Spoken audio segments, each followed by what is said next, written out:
Sa eksklusibo kong panayam sa kapatid ni Dondon Patidongan na si Ella Kim, isiniwalat niyang utos ng isang pulis na gamitin niya ang ATM card ng isa sa mga nawawala na nakuhanan pa ng CCTV. Nasaksiyan din umano ni Ella Kim ang malagim na pagpatay sa ilang sabungero. Narito ang aking eksklusibong pagtutok. Lulan ng mga bomb at bulletproof na sasakyan. Nakakonvoy na nagtungo sa Department of Justice sa Maynila si Dondon Patidongan alias Totoy, kasama ang nakababata niyang kapatid na si Ella Kim. Tulad ng kuya niyang si Dondon, tatayo rin si Ella Kim bilang testigo sa kaso ng mga nawawalang sabungero.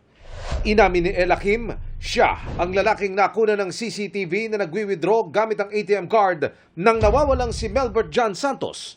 Utos-an niya ito ng isang pulis. Binigay niya sa akin yung itim, pero nung mga time na yon hindi ko alam na sa missing sabungero pala yung itim na yon. Nalaman ko na lang yon nung lumabas na ang balita. Gusto umano kasing malaman ng pulis kung magkano ang pumasok sa account ni Melbert na pinagsuspetsahang sangkot sa tsope o dayaan sa sabungan. Pinapacheck kung malaki bang laman, kung malaking kinita nila. Ikaw ba'y ready na gawin yung ginawa ng kapatid mo na malalagay ka lalo sa alanganin dahil magbibigay ka ng mga impormasyon na napakaselan? Handa po akong siwalat lahat ang aking nalalaman at aking nasaksihan. Ayon kay Dondon, ang magiging pahayag ni Ella Kim ang bubuo sa kwento kung ano ang sinapit ng mga biktima. Alam niya eh. Buti ito, nakarating doon kung saan yung katayan. Saka nakita niya kung paano pagpuputulin daw yung tiyan, kung paano binubutasan yung mga laman-laman. Oh. Nung hindi niya na tinitingnan at natatakot na siya. Pero pumalag si Dondon sa pahayag ng PNP na mapapabilang sila sa panibagong mga kakasuhan.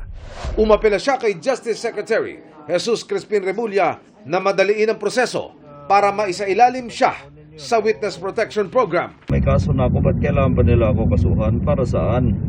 Yun ang malaking tanong ko.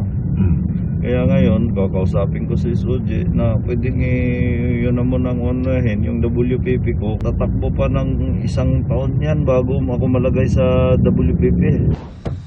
Mag-alas 10 ng umaga, nakarating ng DOJ sa Maynila ang convoy ng magkapatid na Patidongan bago bumaba at humarap sa prosecutor. Muli niyang pinangalanan ang kanyang mga kakasuhan. 5 tong nito para major player nito sa missing sabungero. Itong si Atong Ang, Eric De La Rosa, Engineer Salazar, itong si kapatid niya, William Ang. Lahat yan.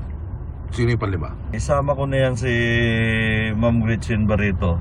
Dati nang iginit ni Ang at Barreto na wala silang kaugnayan sa pagkawala ng mga sabungero. Sinisikap naming makuhanan sila ng panibagong pakayag, pati na ang iba pang tinukoy ni Patidongan. Para sa GMA Integrated News, Emil Sumangil, nakatutok 24 oras.